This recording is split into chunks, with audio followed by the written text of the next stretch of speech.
Philippine Normal University's Faculty of Education Sciences through Center for Reading and Literacy presents Usapang Literasi, Development and Production of Learning Resources.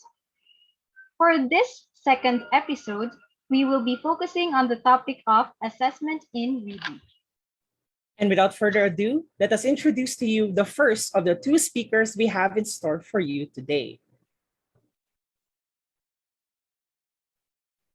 Professor Nancy S. Ramores is a faculty member of the Faculty of Education Sciences under the College of Teacher Development at the Philippine Normal University, Manila.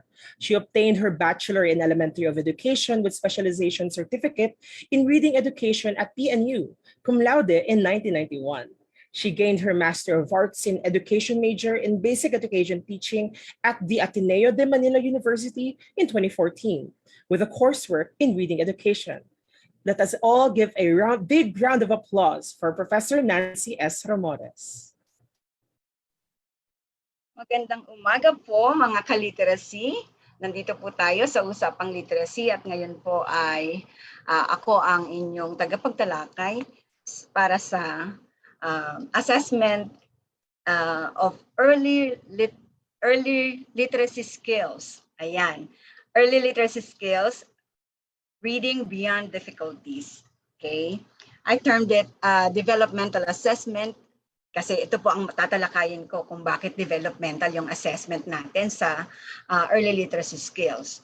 And then look at reading beyond difficulties, meaning reading beyond what we are focusing, which is the reading difficulties of our students. Okay, so to move on.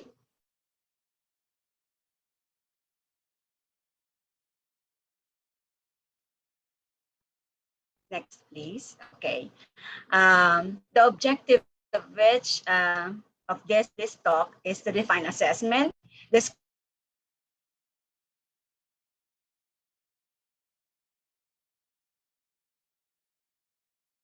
and the process of literacy assessment and the role of reading teacher in literacy assessment. Also, I'll be sharing with you. I will be sharing this with you for us to be aware of the how, and the why of assessment in early childhood setting. Okay po, next one. Okay. So, bago ako mag-umpisa, let's set the mood, okay? I'll be giving you random questions, and you can answer it, not questions, but statements, and you can answer either by clicking thumbs ano tawag mo doon, a reaction, or yun, if you say yes to the statement, and a thumbs down if you say no to the statement. Okay, next one please. So yung po mga nandito sa Zoom, pwede po kayong mag-react dun sa ating box. Okay? So my students are always excited to learn how to read. Is it a thumbs up or a thumbs down?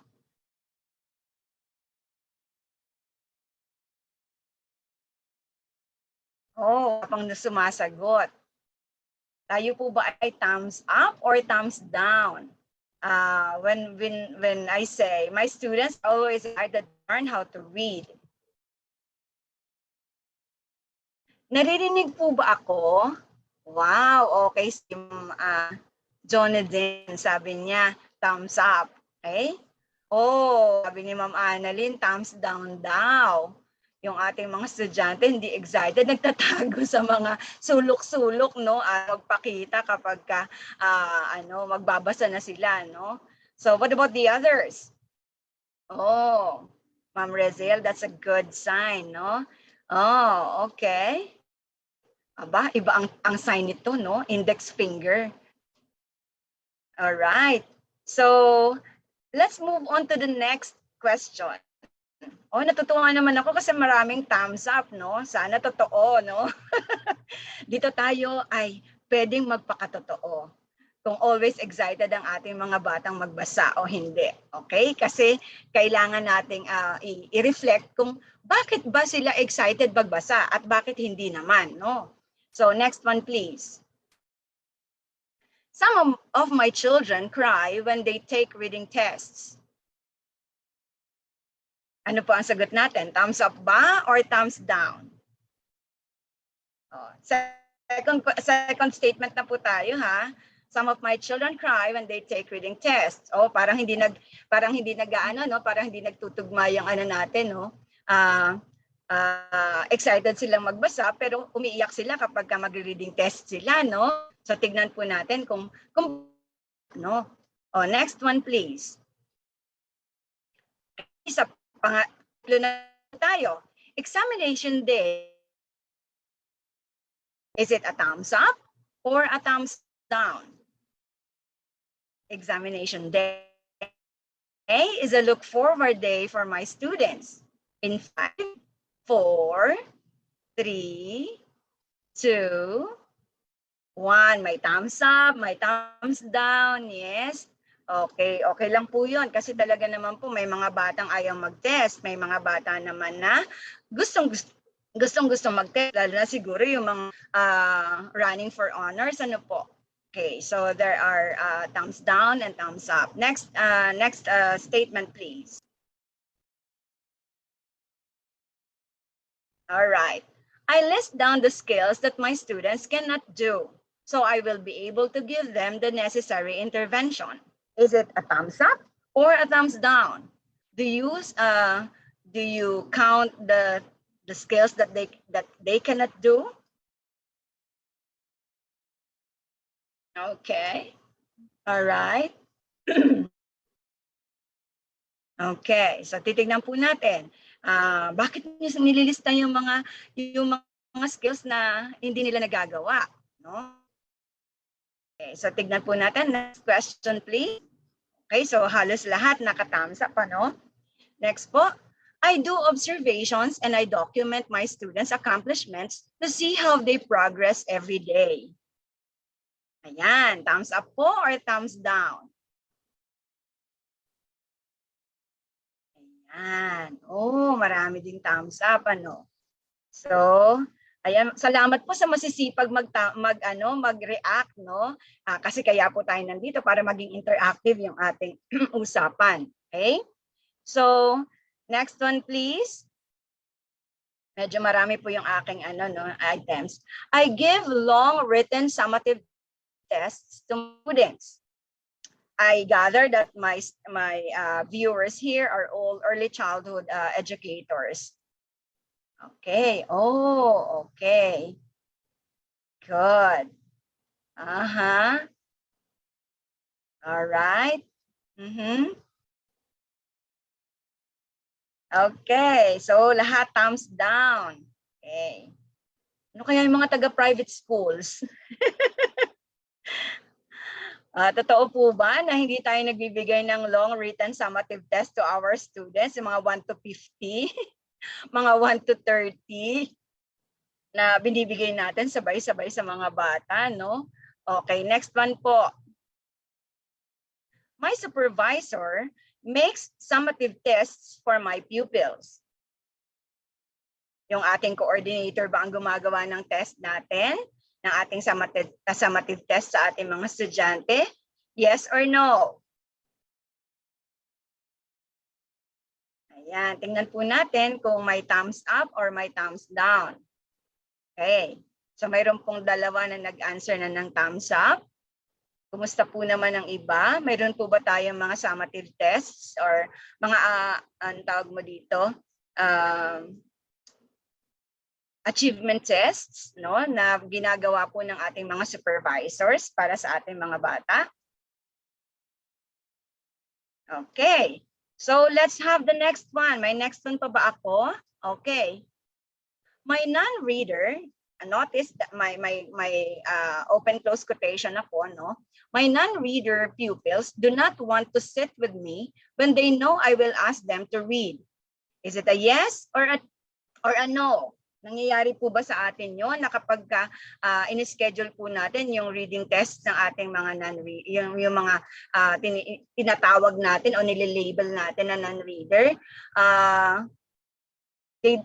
don't they want to sit with you? Ayaw po ba nila na umupo with you, no? Tingnan po natin, is it a yes or a no?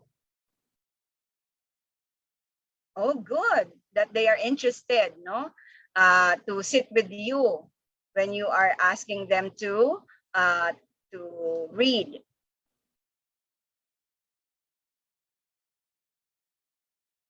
Okay, so mayroon pa ba tayo? Isa pa? Okay, let's see.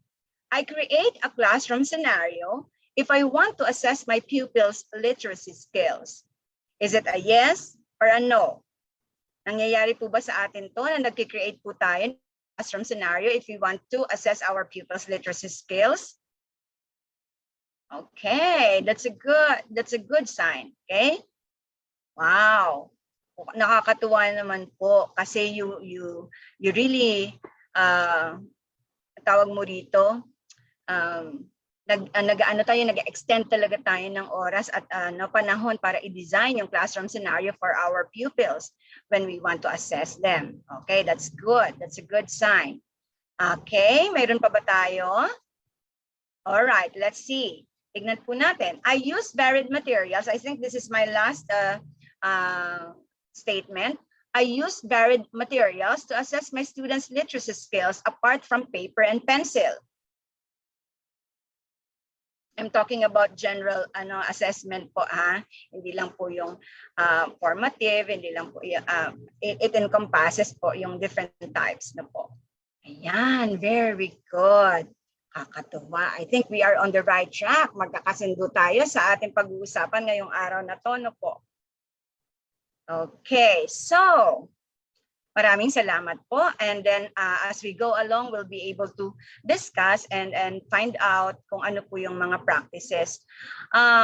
Many of my examples are my own experience as a preschool teacher, as an early grade teacher. So also as a former directress of a preschool, ito po yung aking ginagawa dun sa aking school, no? So, tignan po natin kung paano po natin tatalakayin ang lahat ng ito. Okay? But first, let's have the next slide. Okay. So, let's define assessment. No? So, what is assessment and why do we assess? Okay. So, assessment is gathering information in order to make informed instructional decisions. We assess young children to monitor their progress and to help them toward the accomplishment of a desired goal or of desired goals. Assessment aids educators to plan, implement, and evaluate the effectiveness of experiences we provide for the learners. Okay? So, in the same manner as instruction, assessment plays a vital role in the curriculum. Assessment in the early grades has the same characteristics and guiding principles as its instruction. One learns skills more effectively when students perform, and the best way to monitor students' progress is to let the students exhibit the skills in the most authentic setting. Okay, so next slide po.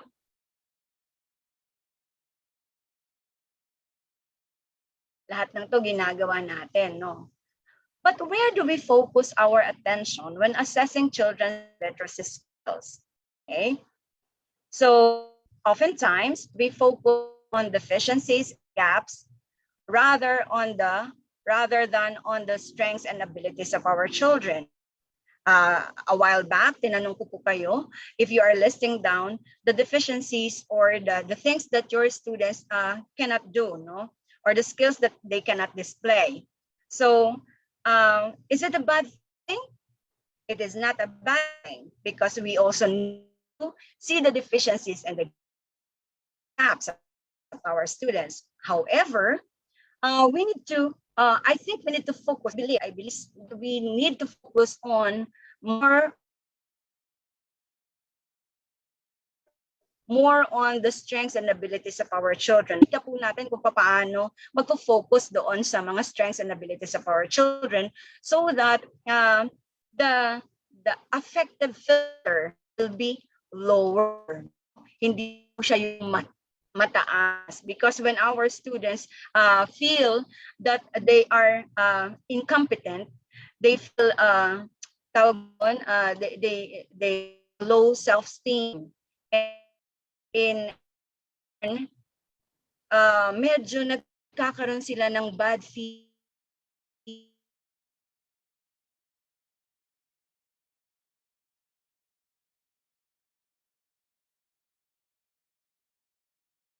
feeling about them. So, ganun ang nangyayari sa mga bata natin, ano? So, let's see po. Next one. Can you hear me? Medyo yung aking, yung aking internet, no? Okay, so as C.S. Brown puts it, effective early literacy instruction provide early grade children developmentally appropriate set material, experiences, and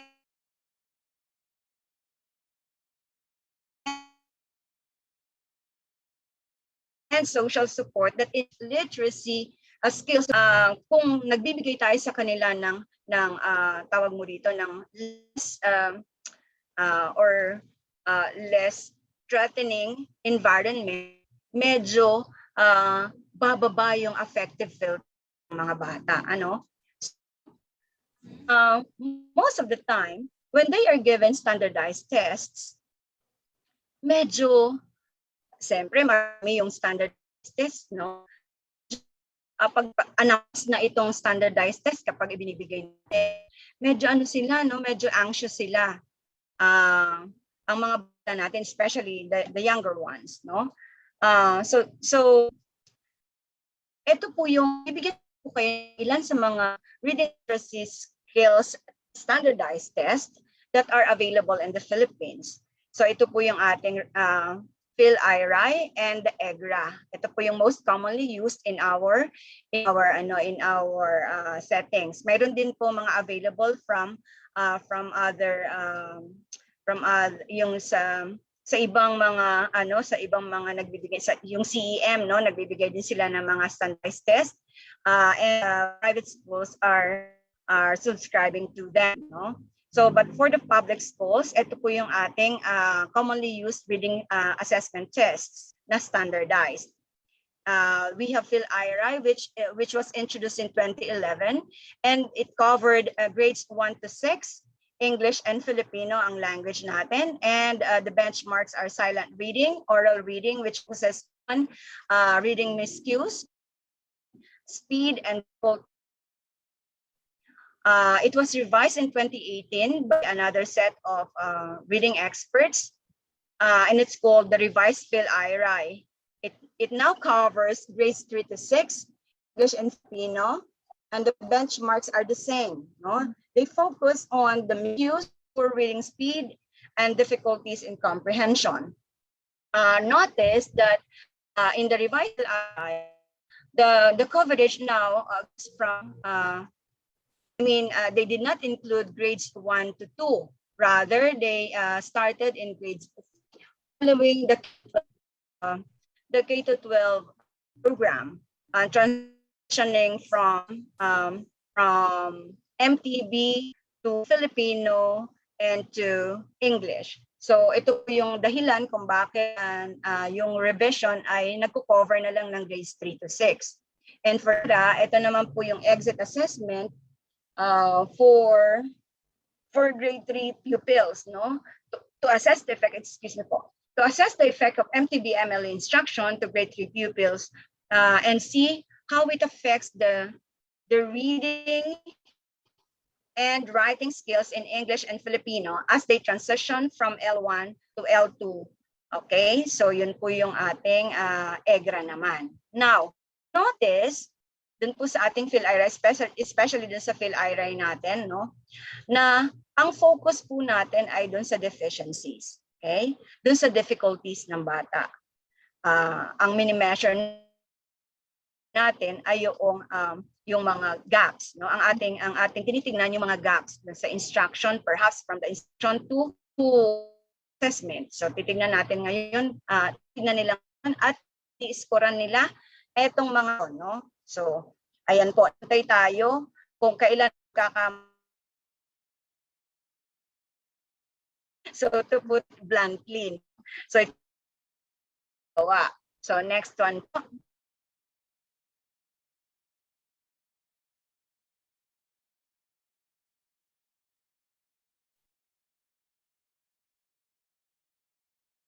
About the utilization of standardized tests for children below 3rd grade. Ito po ay tagal na po, no? Pinagdedebatehan na. So, is it proper or is it appropriate to utilize standardized tests for children below 3rd grade or for the early childhood learners, no? Gwen Stevens and Karen 2001, sorry, of assessment journal. This research indicates using standard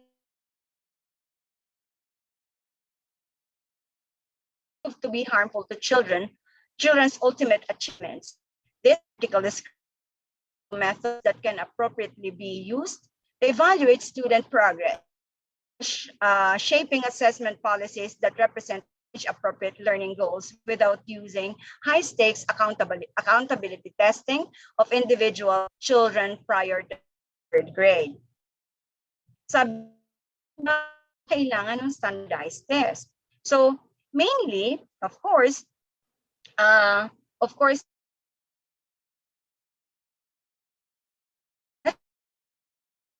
out the essays of, and of course, getting the results of this assessment would guide us teachers on how to improve our instruction. It also is being used in order to aid us or on finding out where our children are at. Okay. So, however, many researchers found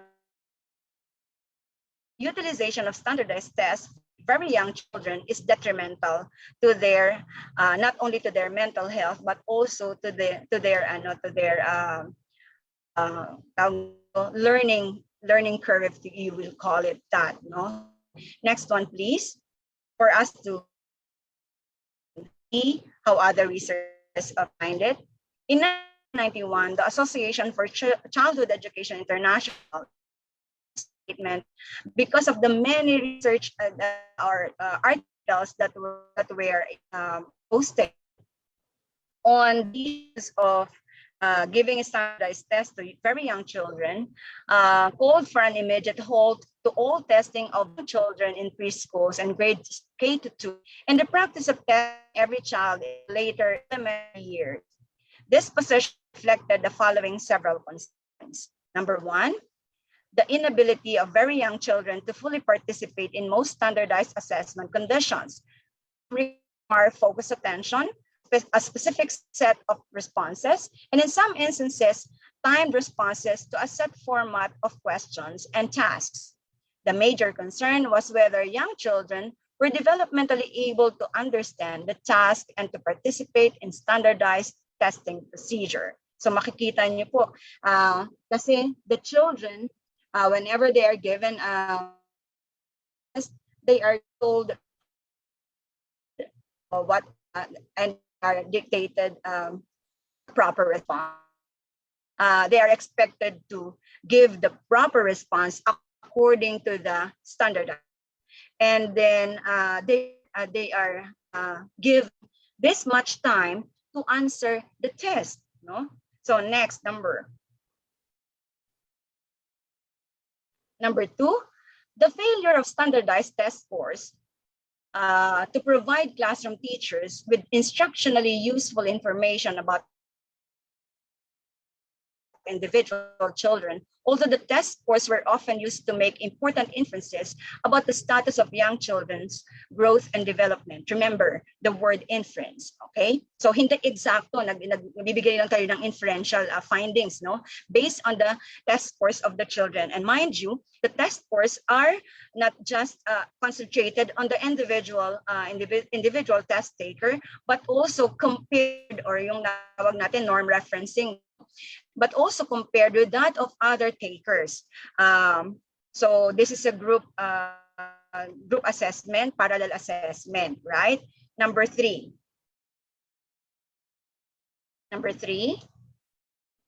Next slide po. Okay. The use of potentially problematic inferences in making high-stakes decisions about children's entry into kindergarten, promotion and retention in the early grades, placement in special classes, is, tawag mo dito, medyo man, tinatawag natin itong inference. No, bakit? So, kasi nga, yung paggamit natin ng standardized test dito ay tawag mo, hindi siya para lang sa individual, kundi mayroon pa siyang comparison with other learners, no? So I remember my days when I was tutoring incoming kindergarten in big schools, no? Imagine parents sending me these kids, no, to tutor and prepare them for the standardized test or for the admission test that they will be taking in big schools. So napakalaking pressure sa mga bata, no? So imagine, kunyari magte-test sila ng February or January. So long before that, mga 5 months before that, eto na, pupunta na sa akin ng mga parents, no? At magpapa-tutor na sila kung para daw ma-prepare yung bata para dun sa test. Okay, some passed, some don't, no? Some didn't make it. So may kanya-kanyang mga criteria ang mga big schools on how to accept their children. Depende rin dyan sa kanilang mga measures, no?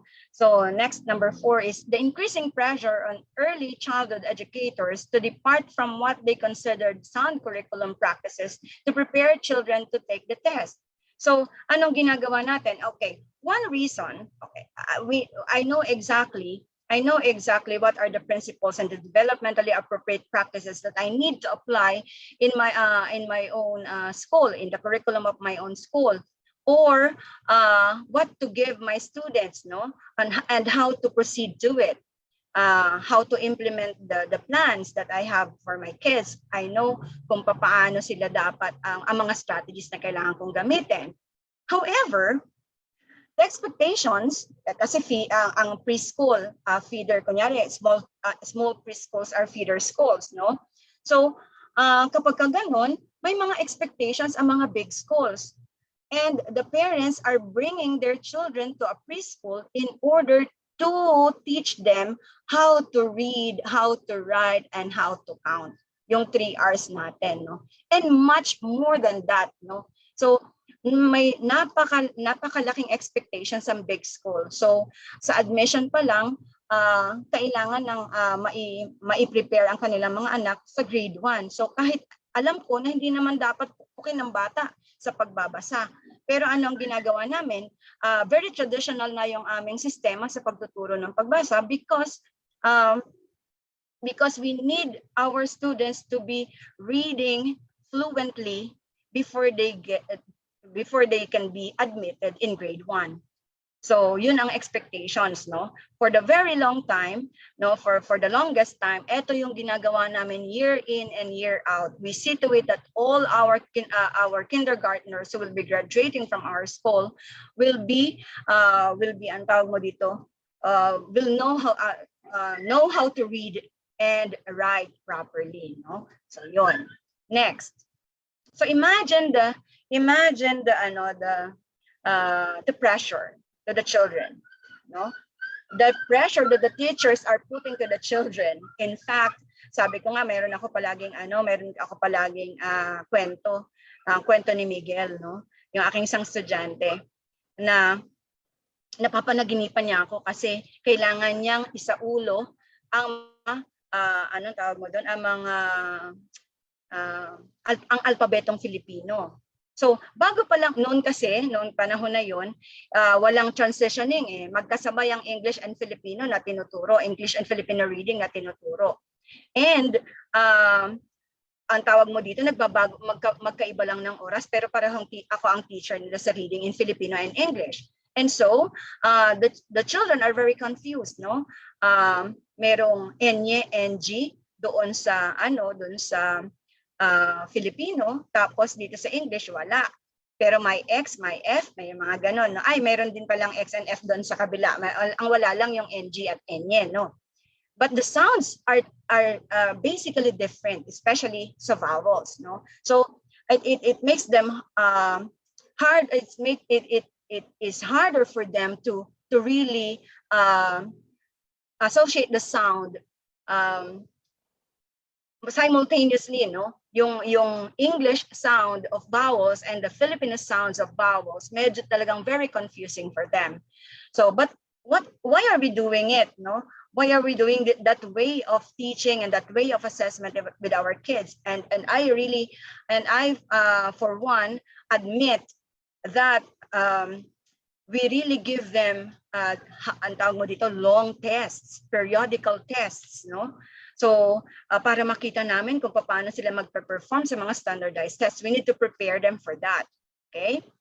Little that we know, little did we know that that is kind of very detrimental for their social-emotional being. No? So, let me connect it with one of the findings. Isa lang yung anong tawag mo dito, natuwa ako, hindi naman ako natuwa, kundi nakita ko to na dalawang findings na may kinalaman dun sa social emotional aspect pagdating dun sa dun sa PISA 2018. Sabing ganon, di ba, alam naman natin yung naging result noon, no? Over 80% of students in the Philippines did not reach a minimum level of proficiency in reading, which is one of the largest shares of low performers amongst all PISA participating countries and economies. Galing ito sa OECD, mga economic it's an economic organization. Okay? A majority of students in the Philippines expressed a fear of failure. Isa ito sa mga key findings, no? A majority of students in the Philippines expressed a fear of failure. Some 72% agreed or strongly agreed that when they fail, they worry about what others think of them. No? So, ang average of across participating countries is 56%. Tayo 72% ang ating mga bata, 15-year-olds tong mga to, no? And this was a result of the parang may interview sheets sila bago yung exam, no? Bago yung exam proper. The next one is, there are two eh. The next one is, in most education systems, including the Philippines, students who hold a growth mindset. Ano yung measure nila ng growth mindset? They disagreed or strongly disagreed with the statement, your intelligence is something about you that you can change very much. It tends to report less fear of failure. No? In the Philippines, 31% of students hold a growth mindset, 31% lang, which is one of the lowest proportions amongst PISA participating countries and economies, I mean. So, 63% yung across, no? Across participating countries, tayo 31%, no? Ibig sabihin na napakababa ng porsyento natin na ang mga bata ay may growth mindset, na hindi sila naniniwala na yung intelligence is something about themselves, no? So, bakit kaya? No? Bakit kaya may ganung perception ang mga bata that they are not good enough, that they are not intelligent enough, something like that, no? So, next one, please. Ayan. let me go and let me get something from the PNUPC report in reading, which is also connected with what I am discussing right now. Dr. Romero and Dr. Papango cited something from William Gray, which was captured by PISA. No? The justification of any subject in the curriculum is that it enables pupils to engage effectively in desirable life activities. In keeping with this principle, instruction in reading should take account first of the reading experiences of children and adults in the home, school, and in all social life. Information about these experiences aids in determining the kinds of reading that people should do and should learn to do better. It may also reveal the reading activities that deserve and need special encouragement. Okay. So, ano po kayo, sa aking experience as a teacher, no, ang tawag mo rito, hindi na tayo nagdo-dwell so much on the preparatory of our students literacy skills. We proceed all at once to the phonics, no? Kasi yun yung kailangan nating maituro sa bata. So ang perception natin is that we need to put more time in teaching the children how to read, no, without preliminaries of the pre-literacy skills, no. So hindi na tayo print awareness, hindi na tayo masyadong nagde-dwell on that, no. Hindi ko naman sinasabing hindi na natin ginagawa. Pero bihira na tayo mag-storytelling, no? Hindi tayo yung pagka nag-umpisa na tayo mag-introduce ng mga letters and sounds, hindi na tayo nagkukwento sa mga bata, wala na tayong masyadong activities on fun literacy activities, no? So we give so much time on preparing our children to read. I mean, in teaching our children to read, and that is phonics, no? So ayan. So, tignan po natin kung ano yung kasunod.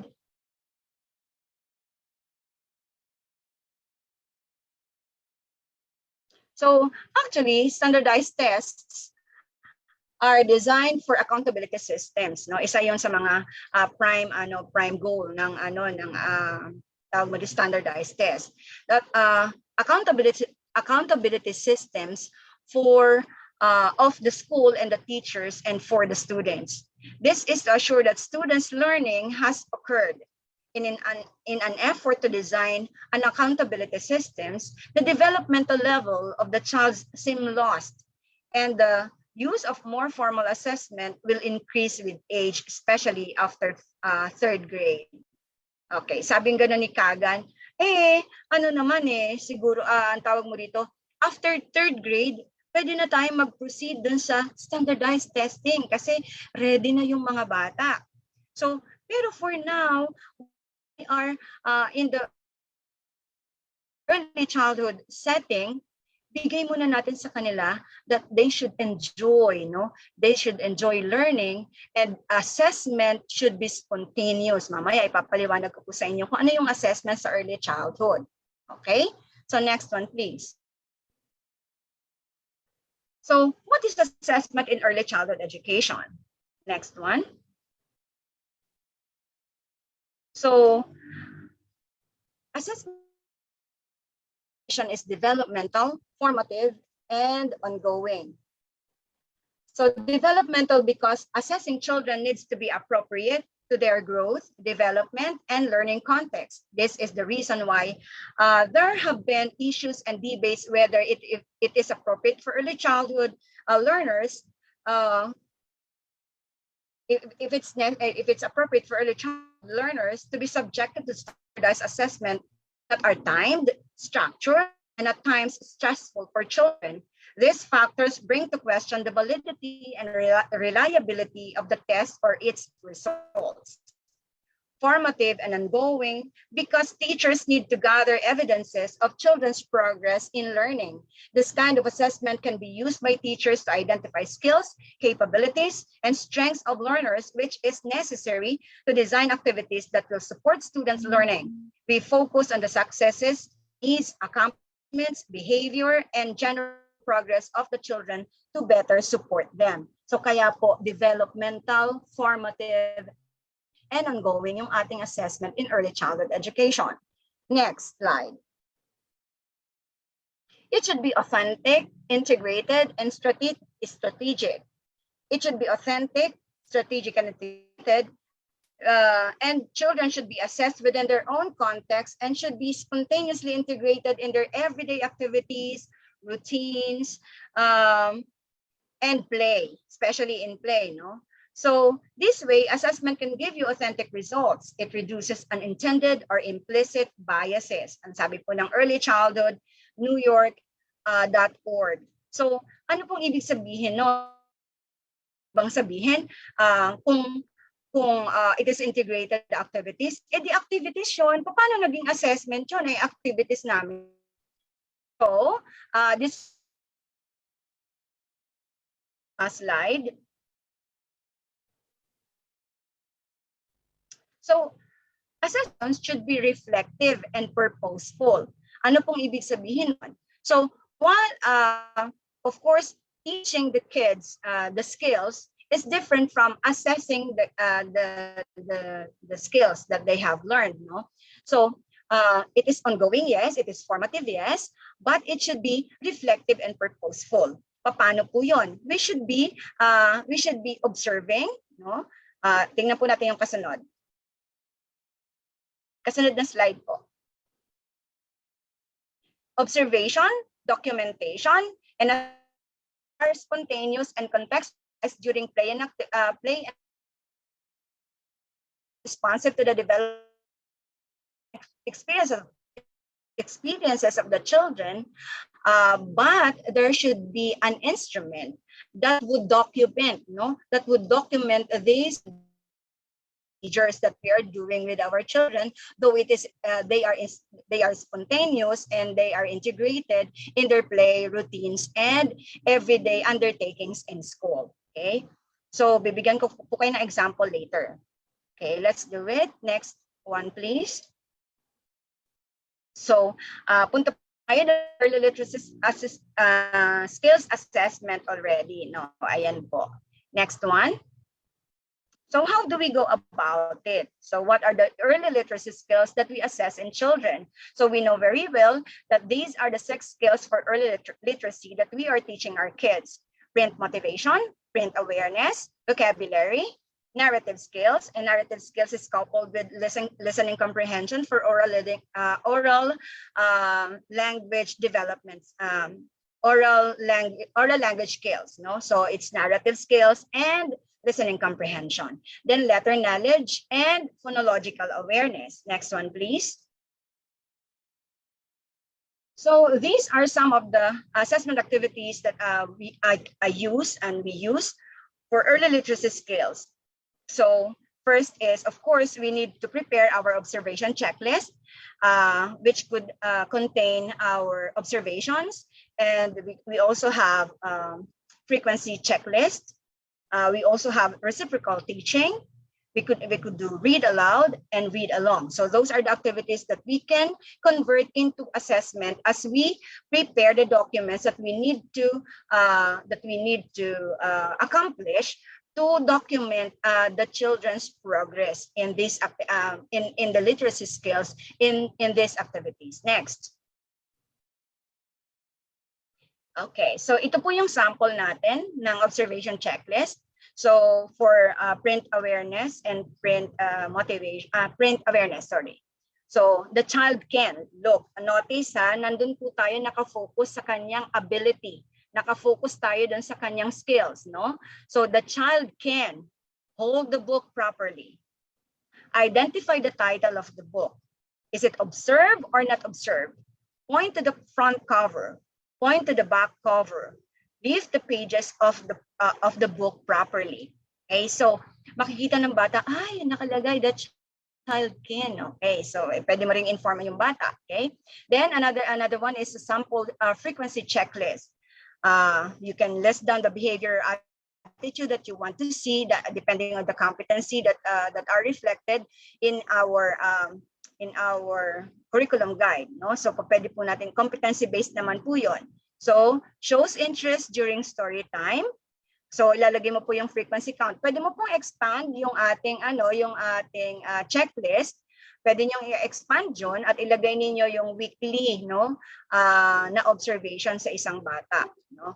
And then lalagay niyo yung frequency count. So kung kailan ka nagkwento, pwede mong ilagay din kung anong klaseng kwento yung you can put the title of the book, the text structure, or what you can just put the description of the book so that you would also know which one triggers their interest. No, they listen intently and actively participates in the read along, volunteers to read aloud, and ask questions. So these are some of the behaviors or attitude that can be listed down for frequency counting. No, yon. Kaya po, mahalaga that we also document the kind of literature that we, or the kind of activity that the kind of stories that we tell to the students so that we would know ano ba yung interest nila. Itong bata na to, at kailan siya nagiging interesado? Ano yung klase ng kwento na gusto niya?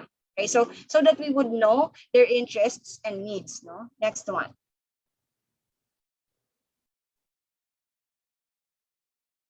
Next one, okay.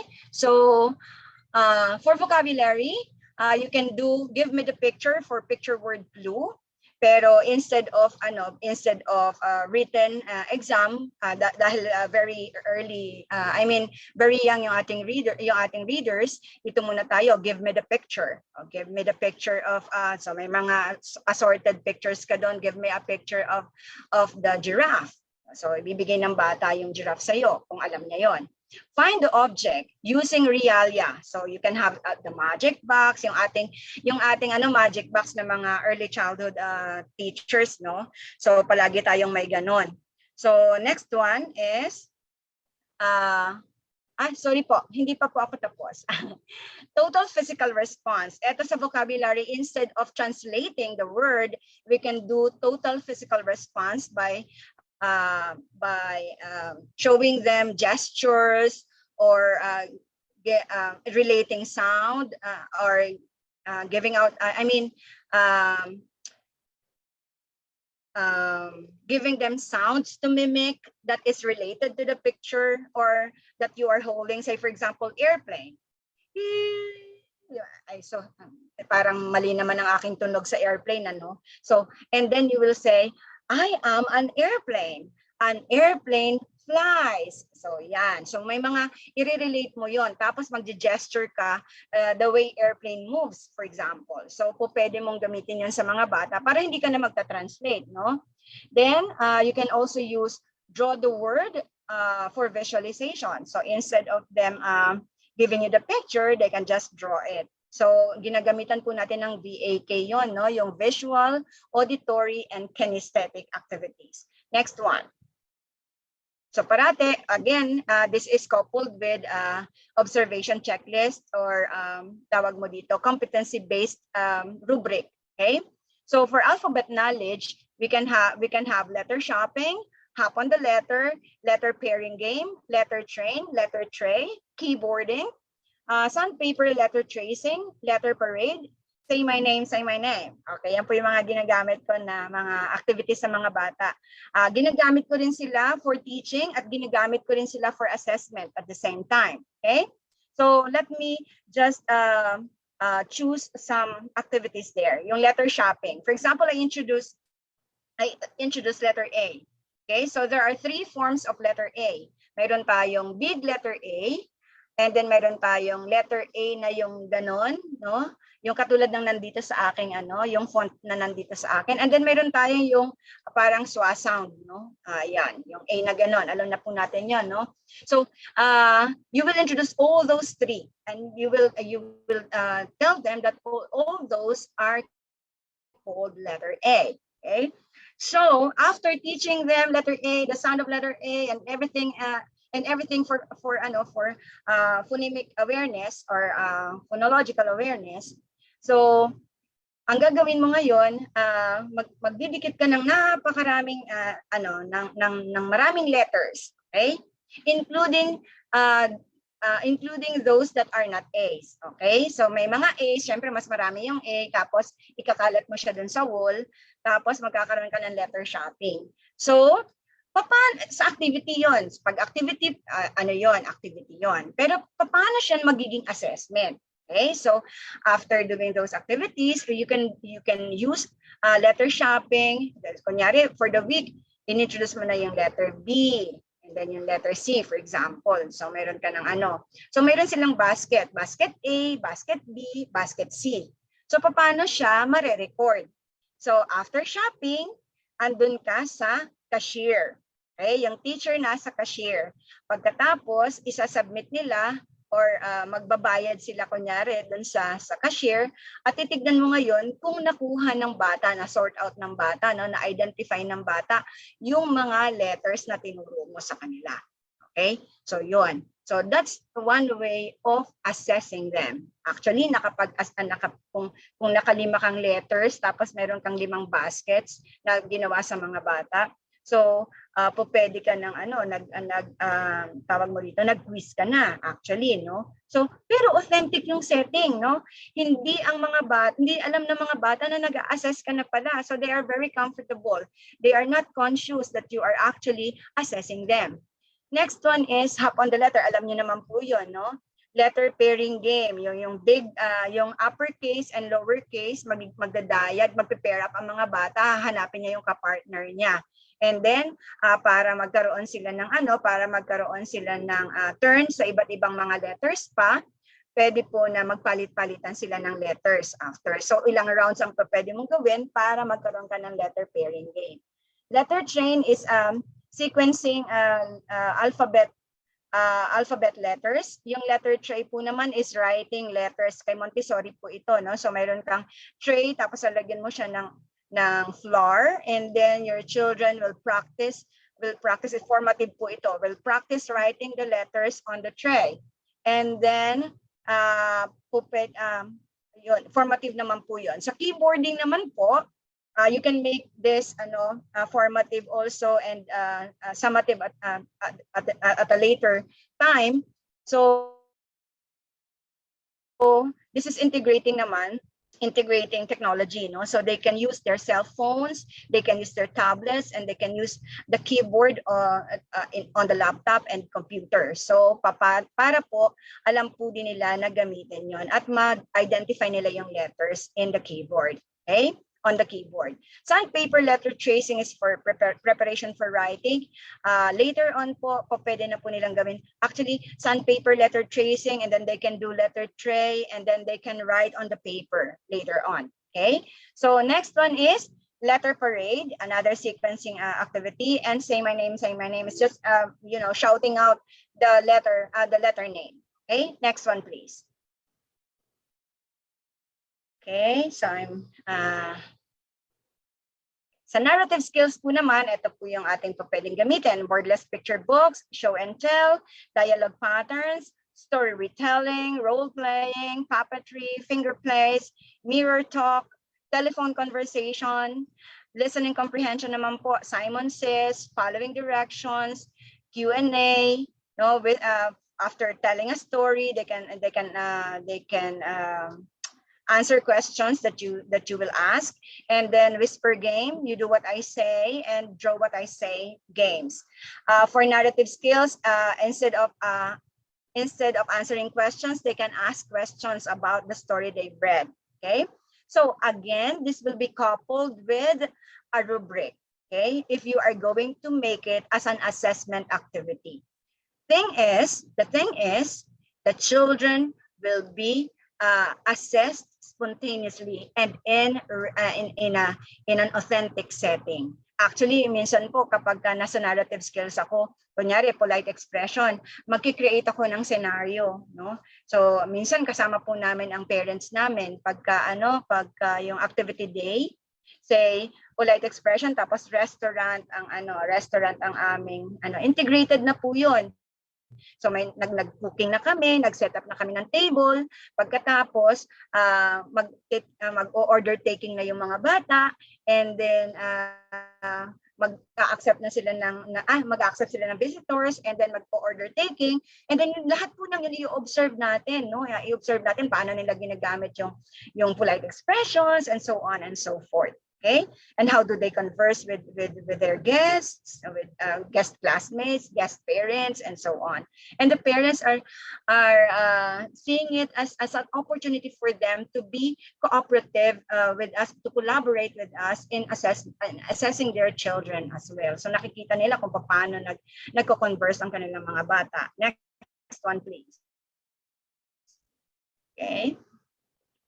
Next one po. Alright, so ito na po naman so pupunta na tayo sa higher grade level ng mga bata. So usually nasa grade 1, middle ng grade 1, and then grade 2, grade 3. So basic literacy skills revolve around phonemic awareness, phonics, fluency, vocabulary, and reading comprehension. Next one po. Okay, so how do we assess our children there? So ano yung mga activities natin? What are the activities that we do with them? So of course, in phonemic awareness, we have rhyming words, phoneme manipulation with phoneme match. So rhyming words po ito, rhyming po ito, awareness of the rhyme, no? Phoneme as isolation, phoneme segmentation, phoneme substitution, and phoneme blending. So ano po ngayon yung competency checklist? Again, coupled with competency checklist. So we list down the skills that we are going to assess for the day, no? Then we create a scenario for that would make our children exhibit or perform the skills that we are expected them to perform. So, and then we observe if they can identify the rhyme, if they can identify words with the same initial sound, identify the number of sounds heard, identify middle sound, sorry, hindi po V yan, middle sound, no? So, depending on your goals for your assessment. Next one. Ayan, these are some of the teaching and assessment activities, no? So, katulad niyan po, ayan. So, meron po tayong, ayan, para din sa mga clusters natin, dun sa ating mga digraphs, no? Ayan, may mga iba-iba tayong activities. Again, coupled po yan ng ating, of course, iba naman yung mga words na ibibigay natin sa kanila dyan, no? So, dun sa tinuro natin, i-apply na natin kung nababasa nga ba nila, no? Both, yung blending po natin, both senseless and sensible words, no? Next. Ayan po, using bottle caps. So, tingnan niyo po yung ginagawa ng mga bata. Instead of them writing it, kung hindi pa ready ang mga bata mag-write, and then eventually, pwede na silang pwede na silang magsulat. So, as long as, sabi nga ni PJ, as long as they are prepared for it, no? Kailangan prepared ang bata before taking the test, no? So, segmenting, ayan po. So, bibilangin muna ng bata kung ilan ang sound, no? So, when you say hid, there are hid. So magsisegment ka na po doon. So titignan mo kung bata, kaya niyang isegment yung mga sounds, no? Next. Ayan. Ito po yung onset and rhymes na tinatawag natin, no? So we can also use this para akala ng bata, we're just playing it up with them. So next one. Ayan, yung slider po natin, no? Ayan, mga sliders po yan. Pwede rin po natin gamitin. Again, mayroon po ulit tayong competency-based checklist. Next. Nakita niyo sa aking competency-based checklist, mayroon siyang B, D, and M. So, beginning, developing, and mastered. Okay? So, pwede ka pong maglagay ng mga criteria how you're going to differentiate beginning from developing to mastery. Okay? Then, ito po naman, pwede na po natin, ready na po ang mga bata to use this kind of assessment. Pwede na written, pwede na po na binabasa nila yung symbols, no? Kapag ready na sila for that. grade 2, grade 3 po, pwede na po natin gawan yan. So words with CBC with middle A or ano man po yung nasa ano natin sa curriculum guide, no? So, tignan po natin, nakagrupo po muna yung mga, so we need to group the words, no? Yan. So, hindi po tayo mag-create na maglalagay ng mga words na hindi pa kayang basahin ng bata. Why? Because they get frustrated. So, they need to feel that they are successful. Again, magbabank on po tayo dun sa social emotional aspect ng bata, no? So after introducing them, the CVC words, we can insert yung sight words that we will be using purposively kasi ang kasunod nun ay yung ating phrases and then sentences and then stories eventually. Okay, so purposively, itinuturo din natin yung sight words that are oftenly used by our students. Next one. Okay, phrases, CVC with middle A ulit. Okay, and then so tingnan niyo po, mayroon na po sila dyan na, mayroon na po silang phrases. A fat cat, a rat and a cat on a mat. So nandoon yung mga sight words na ating tinuro beforehand, no? Na nirutinize na natin sa kanila. Sat on a mat, rat on a bat, pat the cat. And then may score po tayo doon. Okay, so titignan natin kung alin yung mga nabasa ng bata. Okay? So, when we ask them to read, pwede ka pong maglagay ng check or star. Pero pag hindi niya po nabasa, huwag kang maglalagay ng kahit na anong marka. Okay? So, signal mo yon na hindi niya yun nabasa. Pero sa tingin ng bata, ito yung mga nabasa niya. So, hindi niya kinakount yung hindi niya nabasa. Ang kinakount niya yung nabasa niya. And he is encouraged to read again. No? So, next po is, sandali po. Ayan, yung words with CBC, no, not words but sentences. Sorry po. Sentences po yun. CVC with middle A. Pat is a cat, Pat is a fat cat, a cat is on the mat, and so on and so forth. So may score ka po ulit doon. May rubric ka ulit kung paano mo siya iskoran. If you're going to score it by yung fluency, so pwede ka pong maglagay din dyan ng mga pictures, so pwede ka maglagay ng para sa comprehension nila, no? So depende sa purpose mo kung bakit mo sila ina-assess. Next one po. Okay, so this is, kailangan, pwede rin po na nandun siya sa context ng libro. So po, pwede ka pong gumawa ng ganito. This, for the story na po yun, storybook. Yung pong isa kasi sentences, ito story na po. So it has to be put on a book. Okay, so kung mayroon kayong, kung online pa rin kayo, po pwede po ninyo na digital po ito. So, this is Pat. Pat is a cat. Pat is a fat cat. So again, gagawa ka ulit ng rubric kung paano mo gigrade nito. Or pa pwede mong gamitin yung beginning, developing, and mastery, and mastered. Okay? So kailangan lang po nakalagay ang indicator kung kailan siya beginning, developing, or displaying mastery of the skill. So, and then Pat has a mat, Pat sat on a mat. Next po. Pat has a hat, Pat has a rat, the rat is not. Okay, next po.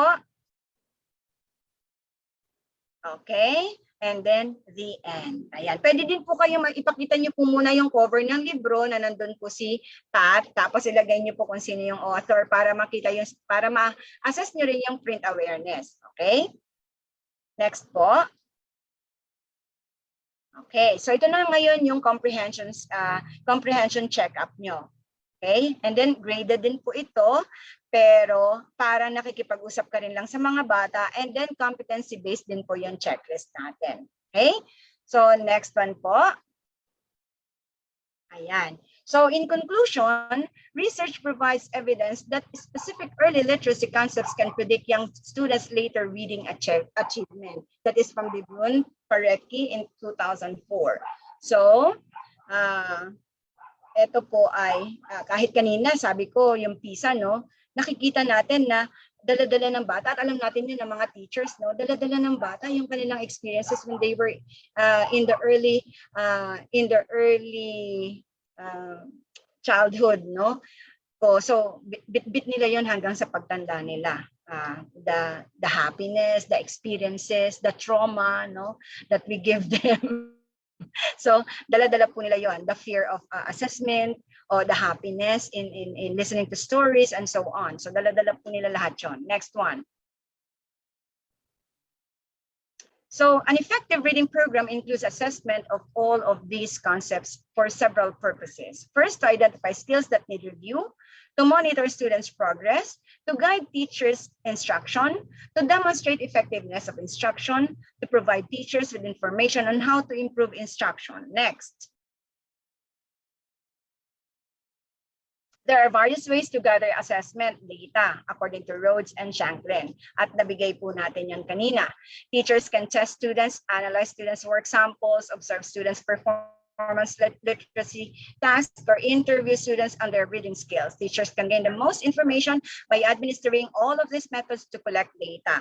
So pwede po kayong gumamit ng video. So kung hindi nyo ma-observe lahat ng mga bata all at the same time, pwede i-video ninyo yung klase para mababalikan nyo yung pag-observe nyo.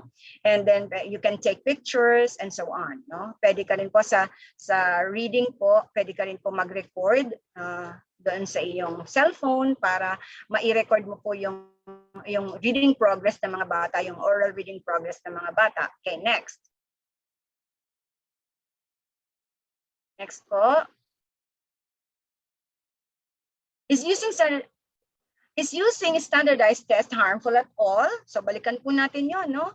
So using standardized tests is not harmful at all when you know how to use, when to use it, and how it will help you to gather information about your learners and guide your literacy instruction. Hindi po kailangan natin na naka-blinders tayo, ito lang po yung gagamitin natin for assessment. Kailangan po natin mag-mix and match kung ano po yung pwede natin gamitin sa mga bata. We could do diables, we could do EGRA, we could do ELSA, So may mga different ELSA po na available, no? Pwede rin po kayong mag-create ng sarili, hindi na po in standardized test pala yon. So pwede po yung diables, may pre-kindergarten po yon, may kindergarten, may grades 1 to 3, no?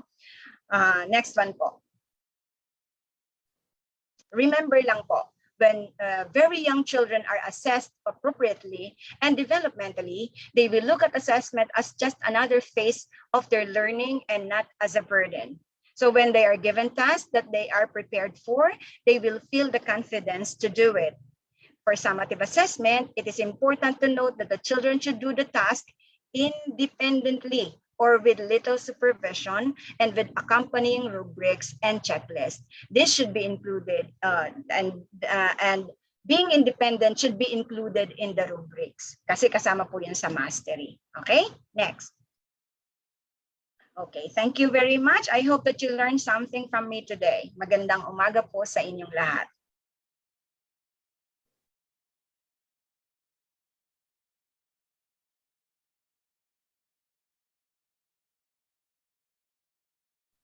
Ayan. Thank you so much po, Professor Ramores, for that very detailed, informative, and enlightening presentation. I know everyone here with us this morning learned a lot, whether you are a teacher, a pre-service teacher, a parent, or a guardian. Ayan. So once again po, that was Professor Nancy S. Ramores. Let us give her again a big warm of applause. Ayan.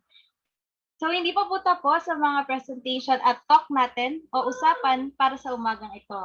I hope na lahat po tayo ay may energy pa para makinig at matuto. So let me see some heart reactions naman po para nakita namin na nandito pa po kayo at kasama namin. Ayan.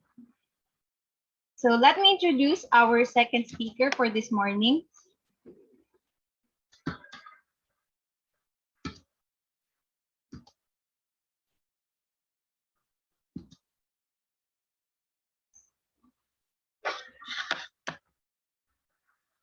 She is a graduate of Bachelor in Elementary Education, cum laude, and Certificate in Teaching Reading 2007, and Master of Arts in Education with Specialization in Reading 2015 from Philippine Normal University, Manila. She has currently completed her academic requirements for the degree Doctor of Philosophy in Reading Education in the same university. For more than 10 years, she has been a teacher in the basic education and tertiary level, both in private schools and state universities. She was also a volunteer teacher in different non-government organizations like Play, Learn, and Serve in different communities. She is a member of the Reading Association of the Philippines, International Literacy Association, and Asia Pacific Consortium of Researchers and Educators. Her research interests include literacy learning, early reading intervention, and strengthening connection among literacy partners. Let us call on Professor Charmane Espejo for her talk, Red Lights, Green Lights, Assessing Students' Reading Performance Through Online Platforms. Let us give her a warm virtual applause. Good morning, everyone. So I prepared a recorded session for this activity, but then I'm hoping that even though it's recorded, you will be able to participate to this session. You may type your answers in the chat box while while the recording is ongoing. Thank you very much.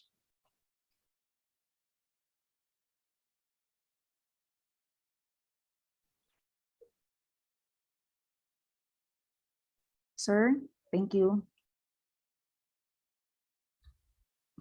Naimbag na bigat yo amin, Apo. I'm Charmane Espejo, a faculty from the Institute of Teaching and Learning, Philippine Normal University.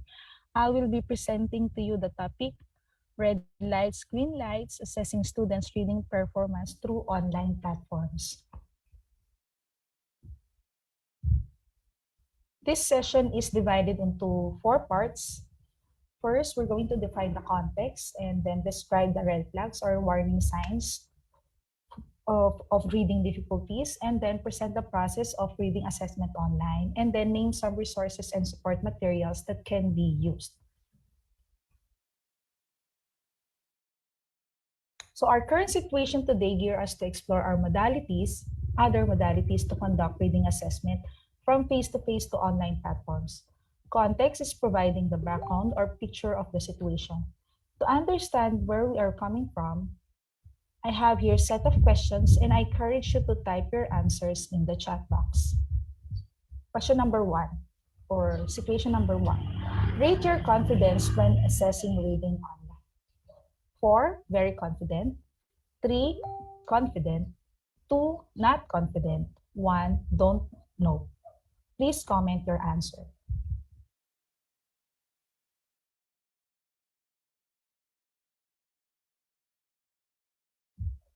Thank you. Next, type the online platform you are using in your class at the moment. Are you using Zoom, Microsoft Teams, Google Meet? Others, please comment your answers.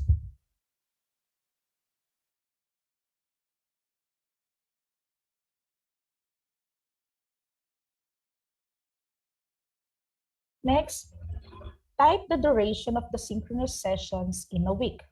The synchronous session that you conducted in your class. Is it once a week, twice a week, thrice a week, every day? Please comment your answer.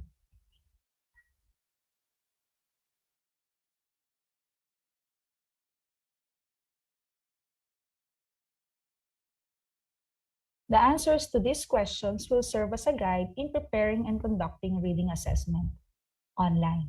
It is important that we have ways to communicate to our learners, and how often are we going to do that?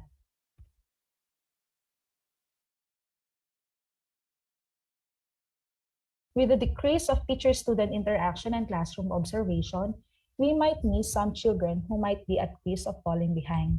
Based on the synchronous sessions that the child attended to or existing output from activities, what are the warning signs that a child may be at risk of reading difficulties? These are general guidelines that we may look into, and take note that there are specific characteristics in particular age level and developmental milestone. You can refer to the to the website readingrackets.org or internationaldyslexia.org and other resources. First, the child has difficulty or struggles in sound matching and production, struggles with mastering the alphabet. They do not write many upper and lowercase letters. They have difficulty spelling their full names, one's name or the name of their parents, and even their pets. Does not decode yet simple words, and does not recognize sight words. After we observe these characteristics, we might plan and conduct reading assessment to further identify the skills that needs intervention. These are the things that we can consider when using or creating a reading assessment tool. If we will be using online platforms, there are its advantages and limitations. Under the aspect of the skill to be assessed, we need to prepare the materials that we are going to use, the advantages and disadvantages of these tasks, and the scoring criteria. For students' characteristics, we might consider the students' different levels of ability, their available resources at home, and then adult supervision. Now, I'll be sharing you some of the assessment tool that can be used online. First is the alphabet recognition test. Recognition of letters is a fundamental part of learning how to read. One child must be able to recognize each letter, both in order and out of order, as well as the sounds connected with that letter.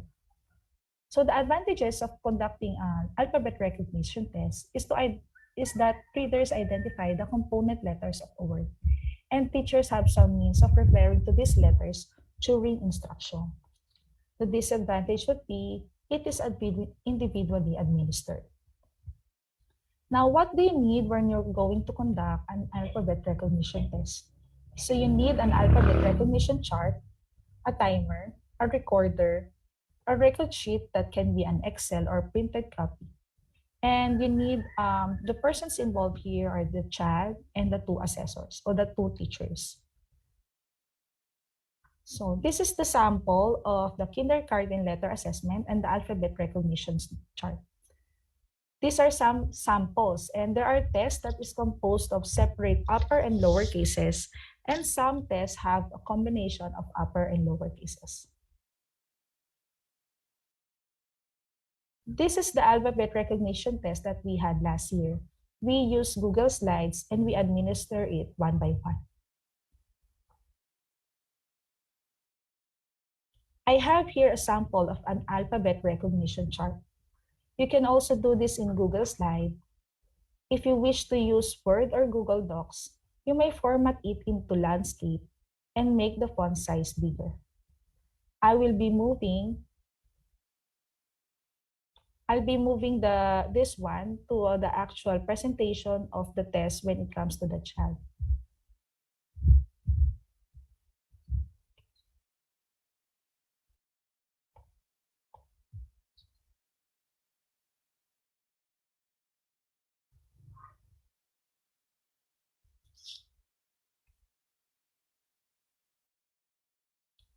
So I will be moving the ribbon here, the ribbon display button, and then I will hide the toolbar here, the toolbar above this one, above the slides. And then I will move the vertical line here to the right or to the left, to hide the slides on the side. Now, here at the bottom will be the script for the teacher. So here is the instruction. For example, narito ang alpabetong Pilipino. Basahin ang mga titik ng alpabetong Pilipino mula bilang 1 hanggang 6. Basahin mula kanan pa kaliwa. Magsimula na. So the child will read. When the child would say the first letter of the word, or the first letter, that the timer will start, and then we'll do the recording. So for the child not to overwhelm the number of letters that she or he will be reading, I use this cover box that you can move as the child reads along. You can also have this in English. So here are the letters of the alphabet and name the letters starting line 1 to line 6. Read horizontally from left to right. Are you ready? Start. So read the word read horizontally from left to right. I usually use this for younger learners. But if the readers are older, I will remove this so that to test their directionality. If they know the directionality of reading from left to right. This is the sample of the lowercase for alphabet recognition test. Take note that I incorporated two types of letter formats for letter A's and letter G. Letter A and letter G. There's a need for me to assess this knowledge in both formats because this kind of A and G will be encountered in the future.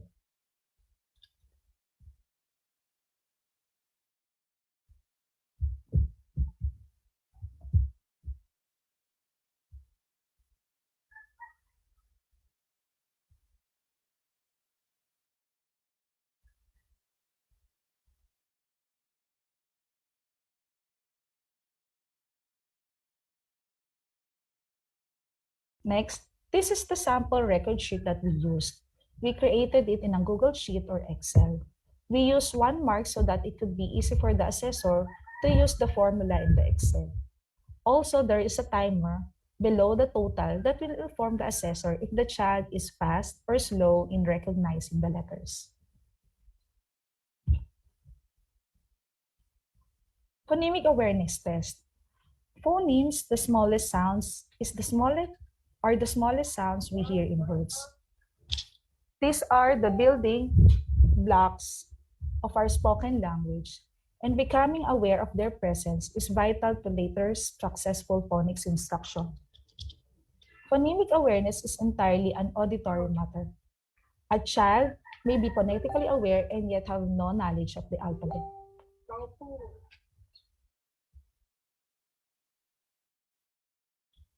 Please take note that phonemic awareness is entirely an auditory matter. A child may be phonetically aware and yet have no knowledge of the alphabet. So this is the advantage of conducting a phonemic awareness test. There is a strong causal link between phonemic awareness and later abilities in phonics and spelling. The disadvantage should be individually administered and unclear audio of the assessor or the child. These are the components of phonemic awareness test. We have rhymes, phoneme isolation, phoneme identity, phoneme categorization, blending, phoneme addition, phoneme deletion, phoneme substitution, and phoneme segmentation. Remember that each task is entirely an oral activity and the child will do listening and production, listening skills and production skills. Because the tasks are too many, it is not recommended that all tasks be administered in one sitting unless the child is in the first and second grade.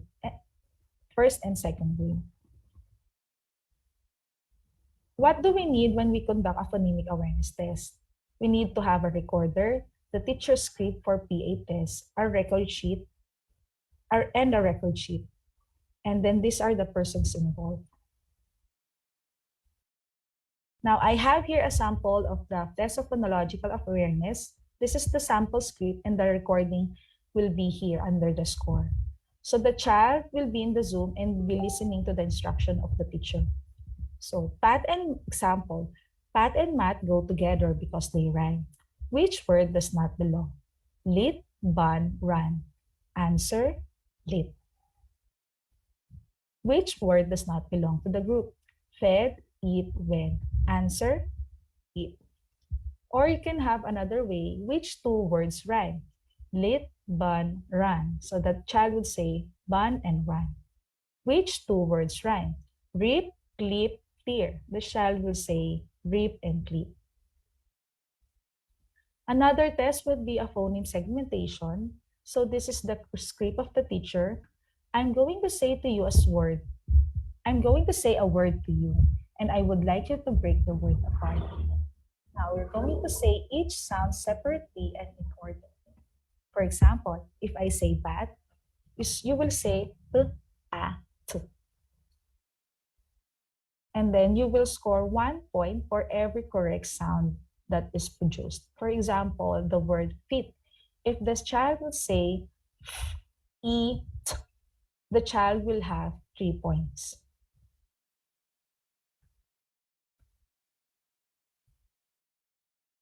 Dictation test. This instrument can be used to assess child's invented spelling and a useful way to evaluate phonological awareness. This dictation task provides a lens for viewing phonological awareness, alphabetic knowledge, and some print concepts. And this can be used to supplement phonological awareness tests. This also can be administered individually or in small groups. So what you need is the recorder, the teacher's script, the whiteboard and the marker, and eraser. So this is the sample of dictation test from Clay 2013. I'm going to read you a story. When I have it read it once, I will read it again very slowly so that you can write down the words in the story. Some of the words are hard. Say them slowly and think how to write them. Just do your best to write the sounds that you hear. Then the teacher will dictate the sentence. I have a big dog at home. So the child will write it. I have a big dog at home.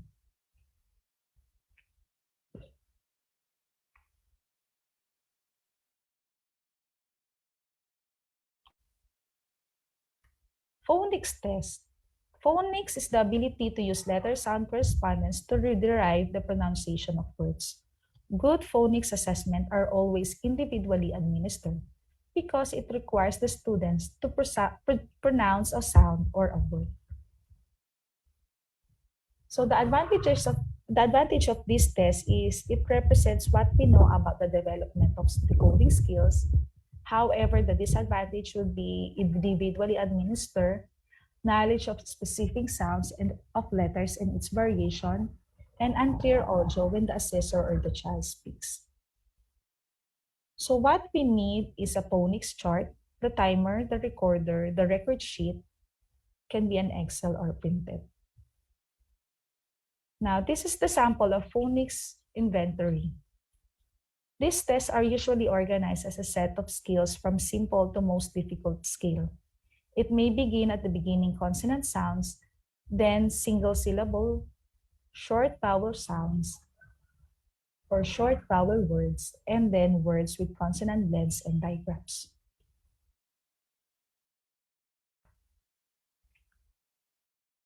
So this is the sample of informal phonics inventory that we can use.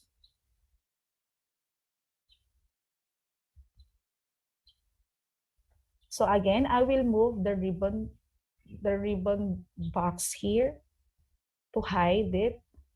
And then this would be the script of the teacher. So I have here the consonant blends and I want you to pronounce the sound of these consonant blends. Are you ready? Start. So you will move it like this and the child pronounce the sound of the consonant blends.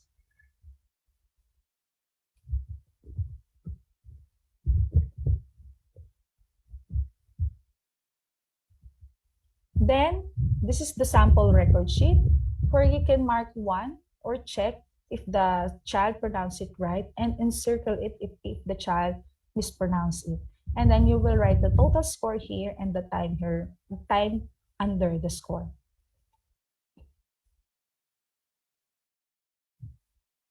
Word list. Word lists are a set of words that are mostly used in reading and writing. Initially, there is Dutch basic sight words and modern version, the Fry word list. For Filipino, we have word lists in 7 languages by Dr. Makahili. A sight word is any word that an individual reader can read and pronounce automatically without conscious analysis. These are words specific to an individual reader. For high-frequency words, these are words that occur most often in written English. These are specific to a language, but are same for every reader in that language. So what is the advantage of conducting a word list? Word lists are essential for reading fluency. So this is also can be administered individually. So what we need is a word list chart, a timer, recorder, and record sheet. So this is the sample of prior word list that we had last year. This is for grade 2. And then this is the sample of worksheet that we can have it or execute in class. So the same, we're going to move it here and then move the box going down. I will be showing you some words and I want you to say them aloud. Are you ready? Start.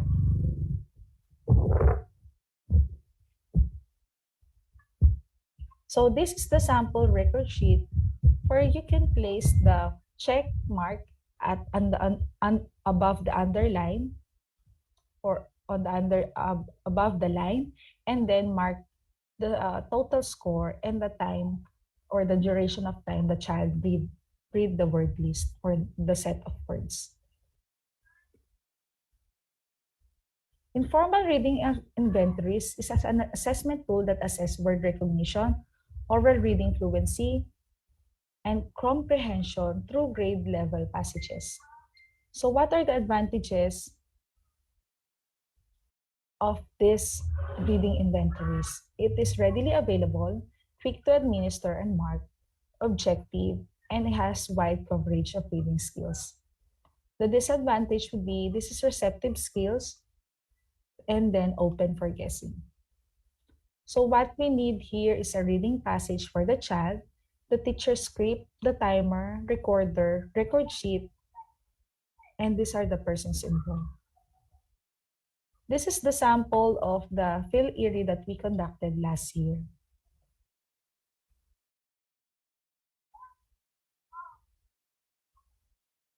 Retelling is a one way to assess comprehension. It can be used in simple narrative and informational text. These are the advantages of conducting retelling tests. It is a natural process. It gauges how well the child internalized the content of a selection. It identifies the student's conceptual organization of the passage, and it avoids questioning. However, if we're going to do oral retelling, it relies more on the oral expressive ability of the child. Also, there are variations in the conduct and administration of the retelling. So there is a need to have a script for retelling and a rubric to measure the retelling results. And sometimes children do not retell right away. You need prompts to guide him or her in the retelling process. So what you need, reading passage for the child, teacher script, recorder, and record sheet. Now, these are the online platforms that we use for reading assessment. First, I have a Google slide. This is a sample activity for vocabulary, and this is a word sort. So the child will sort the following words here in the middle. These are the set of words placed in the middle, and they will sort it into 2 groups. Then this is another sample of Google slide. We have the compound words. I put the instruction below or in the note part of the Google slide. You can also have the summarizing activity or measuring skills on summarizing. You can have it like this and show it to the class, and you can ask them to write on a whiteboard. Or you ask them to retell to say it, the summary of the story. For younger children who are not proficient writers, they can draw. You can ask them to draw about the story. This is also another platform that we can use is the Jamboard. If the child was able to type or can type his or her ideas, you can send this Jamboard to him or to her and then type his answers here in the box. For this one, I also send this to the child and they will just encircle using a pen their answer. Example, ano ang unang tunog ng salitang ubas? U. Ano ang unang tunog ng salitang aso? Bibilugan nila yung titik A. This is another platform that I use in conducting the assessment. It's the word wall. This is actually my account. Last year, I handled grade 2 students, so we study about compound words. So I will send them the link in small groups, and then their microphone and their microphone and video should be on. And if I'll be doing this one-on-one, they should be sharing their screen to me. So this one is they will drag and drop the appropriate word to form a compound word. And then after that, you will have the results of your activity. The same with this one. If you want to develop fluency, you can ask your child to record his or her reading through Messenger via voice call or a voice application like Voice Spice. This is also an active a tool that I use. It's the free bingo card. If I want to measure word recognition, so I'll be using this one. This is a free bingo's website where you can have 30 bingo cards in each activity. And then you have a virtual dice roller. So I use this for vocabulary. For example, for item number 1 would be the synonym of the word. For item number 2, for antonym of a word. For item number 3, give me a rhyming word for that one. So if I will roll the dice and it falls into number 1, the child should give me a synonym of that word. And graphic organizers can also be used to assess comprehension. So you can have graphic organizers available online via scientia.safe.com.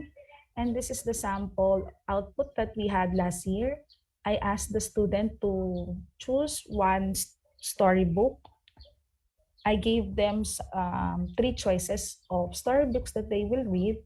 They will just choose one and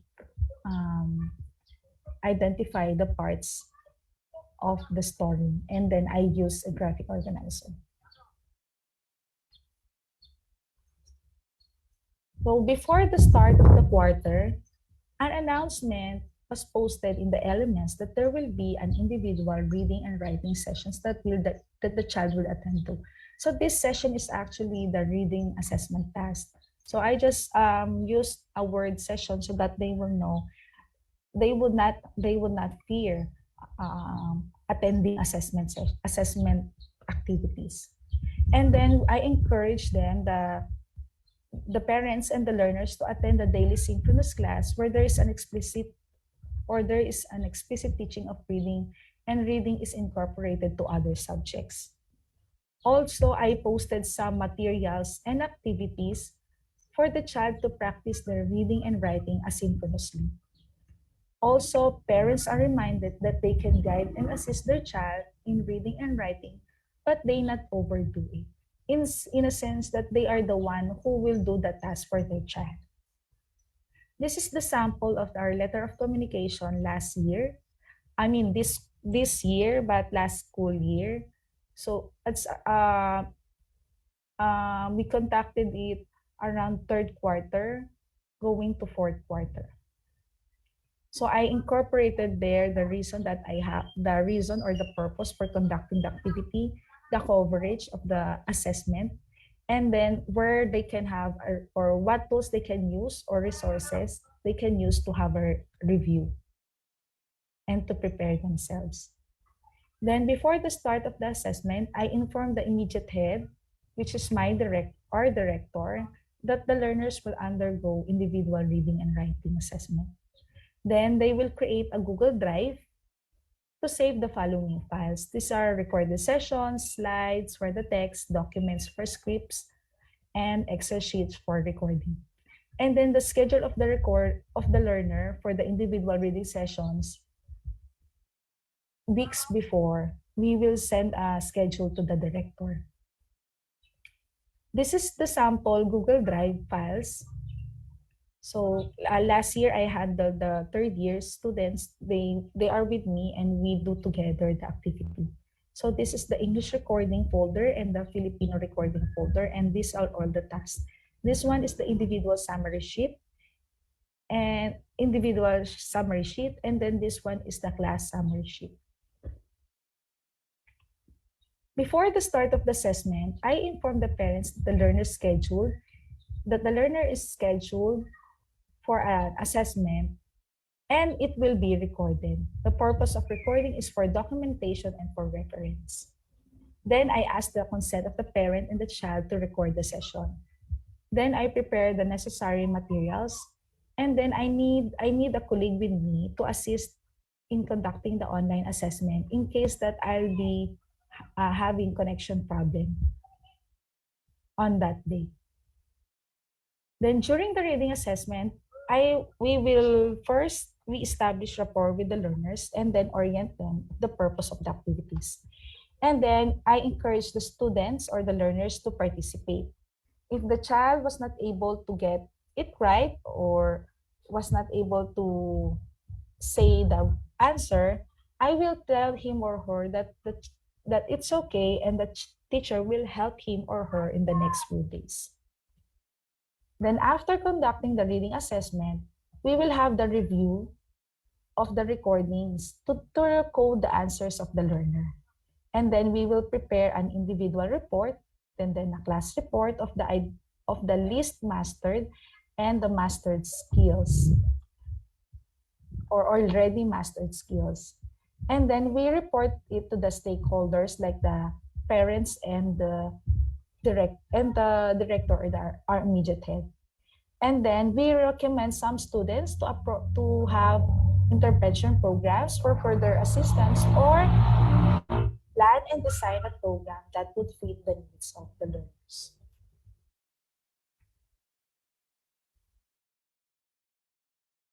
Through reading assessment, teachers can make inference about the learner's strengths and weaknesses. It will inform teachers on the important aspect of reading development. Although assessment takes time, but effective assessment provides a critical insight to improve learners' outcome and solve problems. For that, I am Charmane Espejo and I'm presenting you the topic Red Lights, Green Lights, Assessing Students' Reading Performance Through Online Platforms. And these are my resources.